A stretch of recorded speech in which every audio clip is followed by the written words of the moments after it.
Hello നമസ്കാരം, ഞാൻ doctor Amrita. Breast size കുറഞ്ഞിട്ടുള്ളവർക്ക് അല്ലെങ്കിൽ ബ്രസ്റ്റ് സാഗിങ് ഉള്ളവർക്ക്, ബ്രസ്റ്റിനൊരു ഫേംനെസ് തോന്നാത്തവർക്ക്, ഇങ്ങനെയുള്ള പ്രശ്നമുള്ളവർക്ക് അല്ലെങ്കിൽ എന്തെങ്കിലും ടെൻഡർനെസ് വേദനയൊക്കെ അനുഭവപ്പെടുന്നവർക്കും ഒക്കെ യൂസ്ഫുൾ ആയിട്ടുള്ളതാണ് ഇന്നത്തെ ഒരു വീഡിയോ. കോട്ടക്കൽ ആര്യവൈദ്യശാലയുടെ യുവത്യാദി തൈലത്തിനെ കുറിച്ചുള്ളതാണ്. ഇതെങ്ങനെ ഉപയോഗിക്കാം, ആർക്കൊക്കെയാണ് ഉപയോഗിക്കേണ്ടത്, എങ്ങനെ ഇത് നമ്മുടെ ബോഡിയിൽ എഫക്റ്റ് ചെയ്യുന്നു, ഇതിൻ്റെ ഇൻഗ്രീഡിയൻസ് എന്തൊക്കെയാണ് ഒക്കെ നമുക്ക് ഇന്നത്തെ വീഡിയോയിൽ വിശദമായിട്ട് നോക്കാം. വീഡിയോ മുഴുവനായിട്ട് കാണാൻ ശ്രമിക്കുക. ഈ ഉപത്യാദി തൈലം നമ്മുടെ ബ്രസ്റ്റിലുള്ള ടിഷ്യൂസിനെ നറിഷ് ചെയ്യാൻ ഹെൽപ്പ് ചെയ്യുന്നുണ്ട്. അതുപോലെ തന്നെ ബ്രസ്റ്റ് നല്ല ഫേം ആക്കാനും ഹെൽപ്പ് ചെയ്യുന്നുണ്ട്. ഇവിടെയുള്ള ലിംഫാറ്റിക് സർക്കുലേഷൻ കൂട്ടുന്നത് മൂലം തന്നെ ബ്രസ്റ്റിന് നല്ലൊരു ഫേംനെസ് കൊണ്ടുവരാൻ ഇത് സഹായിക്കും. ഈ ഒരു ഓയിൽ നമുക്ക് മെനോപോസൊക്കെ ആവുമ്പോൾ ഇങ്ങനെ ഒരു ബ്രസ്റ്റ് സാഗിങ് കാണാറുണ്ട്. ഈസ്ട്രോജൻ ലെവൽ കുറയുന്നത് മൂലമാണ് ഇങ്ങനെ വരുന്നത്. അങ്ങനെയുള്ളവർക്ക് ഈ ഒരു ഓയിൽ ഉപയോഗിക്കാൻ പറ്റും. അതുപോലെ തന്നെ മുലയൂട്ടുന്ന അമ്മമാർക്കും അവർ മുലയൂട്ടുന്ന ടൈമിൽ തന്നെ വേണമെങ്കിൽ ഉപയോഗിക്കാം. അതല്ല എങ്കിൽ അത് കഴിയുമ്പോഴും ഈ ഒരു സാഗിങ് മാറാൻ വേണ്ടിയിട്ട് നമുക്ക് ഈ ഒരു ഓയിൽ ഉപയോഗിക്കാവുന്നതാണ്. അതുപോലെ ഓവർ വെയിറ്റ് ഉള്ളവർക്കൊക്കെ ഈ ഒരു പ്രശ്നം കാണാറുണ്ട്. ഇവർക്കൊക്കെ ഉപയോഗിക്കാൻ പറ്റിയിട്ടുള്ള ഒരു ഓയിലാണ് യുവത്യാദി തൈലം. അതുപോലെ തന്നെ ബ്രസ്റ്റ് സൈസ് കൂട്ടാനും, അതായത് ഞാൻ നേരത്തെ പറഞ്ഞു ബ്രസ്റ്റ് ടിഷ്യൂ നറിഷ് ചെയ്യാൻ ഹെൽപ്പ് ചെയ്യുന്നുണ്ടെന്ന്, അതുപോലെ തന്നെ മസിൽ ടോൺ ചെയ്യാനും ഇത് ഹെൽപ്പ് ചെയ്യുന്നുണ്ട്. അതുകൊണ്ട് തന്നെ ബ്രസ്റ്റ് സൈസ് കൂട്ടേണ്ടവർക്കും ഈ ഒരു ഓയിൽ ഉപയോഗിക്കാവുന്നതാണ്. ബ്രസ്റ്റ് സൈസ് കൂട്ടാൻ ഉപയോഗിക്കാമെന്ന് പറയുമ്പോൾ തന്നെ ഇതിൽ ഒരുപാട് പേർക്ക് മറ്റു പല പ്രശ്നങ്ങൾ കൊണ്ടും ഈ ഒരു ബ്രസ്റ്റ് സൈസ് കുറയുന്നതായിട്ട് കാണാറുണ്ട്. ചിലപ്പോൾ ജനറ്റിക് ആയിരിക്കാം, അതല്ല എങ്കിൽ എന്തെങ്കിലും ന്യൂട്രീഷൻ്റെ കുറവ് കൊണ്ട് ഇങ്ങനെ വരാറുണ്ട്. അങ്ങനെയുള്ളവർക്കാണെങ്കിൽ ഈ ഒരു തൈലത്തിൻ്റെ കൂടെ അകത്തേക്ക് അവരുടെ അഗ്നിബലവും അതുപോലെ ശരീരപ്രകൃതിയും ഒക്കെ അനുസരിച്ചിട്ട് ആയുർവേദ മരുന്നുകൾ കഴിക്കാൻ കൊടുക്കാറുണ്ട്. വിതാരിയാദി ലേഹ്യം, ശതാവരി കുളം, അങ്ങനെയുള്ള അജാശ്വഗന്ധാദി ലേഹ്യം പോലുള്ള ലേഹ്യങ്ങളും കൂടെ കൊടുക്കാറുണ്ട്. അത് അവരുടെ ഡയറക്റ്റ് ഒരു ഡോക്ടറെ കണ്ടിട്ട് അവരുടെ കണ്ടീഷൻസ് ഒക്കെ നോക്കിയിട്ടാണ് കൊടുക്കാറുള്ളത്. അപ്പോൾ അതിൻ്റെ കൂടെ നിങ്ങൾക്ക് ഈ ഒരു ഓയിലും കൂടെ ഉപയോഗിക്കാവുന്നതാണ്. ഗ്രാജ്വലി നിങ്ങളുടെ ബ്രസ്റ്റ് സൈസ് കൂട്ടാൻ ഇത് സഹായിക്കുന്നതാണ്. അതുപോലെ തന്നെ ഇതിൽ അതായത് വയമ്പ് അടങ്ങിയിട്ടുണ്ട്. അതുകൊണ്ട് തന്നെ അത് സ്കിന്നിന് നല്ലൊരു റെജുവിനേഷൻ തരാൻ വേണ്ടി ഹെൽപ്പ് ചെയ്യും. അതായത് സ്കിന്നിൻ്റെ എലാസ്റ്റിസിറ്റി ഒക്കെ കൂട്ടാൻ വേണ്ടിയിട്ട് ഈ ഒരു ഓയിൽ ഹെൽപ്പ് ചെയ്യുന്നതാണ്.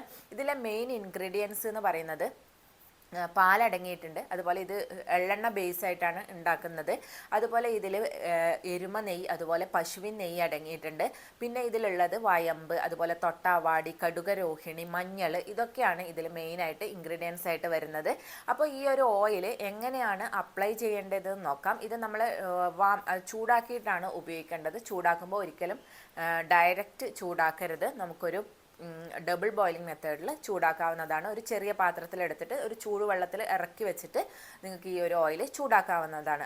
അതിനുശേഷം ഫിംഗർ ടിപ്സ് ഉപയോഗിച്ചിട്ട് നിങ്ങൾക്ക് മസാജ് ചെയ്ത് കൊടുക്കാവുന്നതാണ്. ഫിംഗർ ടിപ്സിൽ കുറച്ച് ഓയിൽ എടുത്തിട്ട് നിങ്ങൾക്ക് മസാജ് ചെയ്യാം. മസാജ് ചെയ്യുമ്പോൾ ശ്രദ്ധിക്കേണ്ട കാര്യം എന്ന് പറയുന്നത് അപ്വേർഡ് ഡയറക്ഷനിൽ വേണം നിങ്ങൾ മസാജ് ചെയ്യാൻ വേണ്ടിയിട്ട്. പ്രത്യേകിച്ച് ബ്രസ്റ്റ് സാഗിങ് ഒക്കെ ഉള്ളവരാണെങ്കിൽ അപ്വേർഡ് ഡയറക്ഷനിൽ മസാജ് ചെയ്യാൻ നോക്കുക.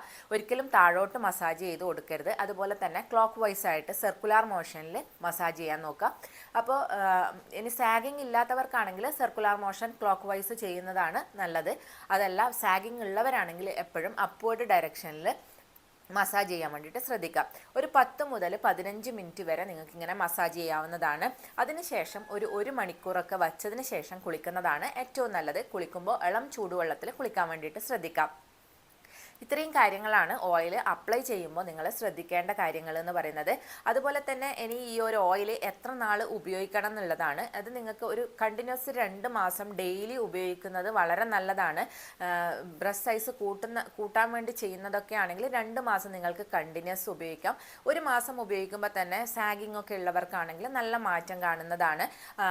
അപ്പോൾ നിങ്ങൾക്ക് 1 മാസം ഡെയിലി ഉപയോഗിക്കാം. അത് കഴിയുമ്പോൾ ആഴ്ചയിൽ നിങ്ങൾക്ക് ഒരു 2 ദിവസമായിട്ട് കുറക്കാം. പിന്നെ അത് വീക്കിലി 1 പ്രാവശ്യം ചെയ്താൽ മതി. അങ്ങനെ ചെയ്യുന്നതാണ് ഏറ്റവും നല്ലത്. ഇനി ഈ ഒരു യുവത്യാദി തൈലം ആർക്കൊക്കെ ഉപയോഗിക്കാം എന്നുള്ളതാണ്. ഞാൻ പറഞ്ഞ പോലെ സാഗിങ് ഉള്ളവർക്ക് അല്ലെങ്കിൽ എന്തെങ്കിലും പെയിൻ ഉള്ളവർക്ക് അവർക്കൊക്കെ ഉപയോഗിക്കാം. ചിലർക്ക് തൊടുമ്പോൾ ബ്രസ്റ്റിലൊരു ടെൻഡർനെസ് ഫീൽ ചെയ്യാറുണ്ട്. അങ്ങനെയുള്ളവർക്കും ഈ ഒരു ഓയിൽ ഉപയോഗിക്കാം. അതുപോലെ തന്നെ പ്രഗ്നൻസിയിൽ ഉപയോഗിക്കാവോ എന്ന് ചിലർ ചോദിക്കാറുണ്ട്. പ്രഗ്നൻസിയിൽ നിങ്ങൾ മുമ്പേ ഉപയോഗിച്ചിട്ടുണ്ടെങ്കിൽ ആ സമയത്ത് ഉപയോഗിക്കുന്നത് കൊണ്ട് കുഴപ്പമില്ല.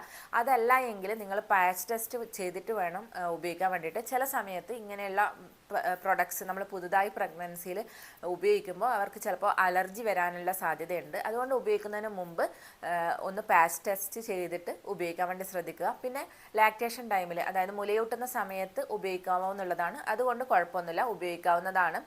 ബ്രസ്റ്റ് ഫീഡ് ചെയ്യുന്നതിന് മുമ്പ് നന്നായിട്ട് കഴുകിയിട്ട് ബ്രസ്റ്റ് ഫീഡ് ചെയ്യുക. അതല്ലാതെ ആ സമയത്ത് ഉപയോഗിക്കുന്നതുകൊണ്ട് കുഴപ്പങ്ങളൊന്നുമില്ല. മുലയൂട്ടുന്ന അമ്മമാർക്കും ഈ ഒരു ഓയിൽ ഉപയോഗിക്കാവുന്നതാണ്. അപ്പോൾ ഈ ഒരു വീഡിയോ എല്ലാവർക്കും യൂസ്ഫുൾ ആയെന്ന് വിശ്വസിക്കുന്നു. അപ്പോൾ നമുക്ക് നെക്സ്റ്റ് ഒരു വീഡിയോയിൽ കാണാം. താങ്ക്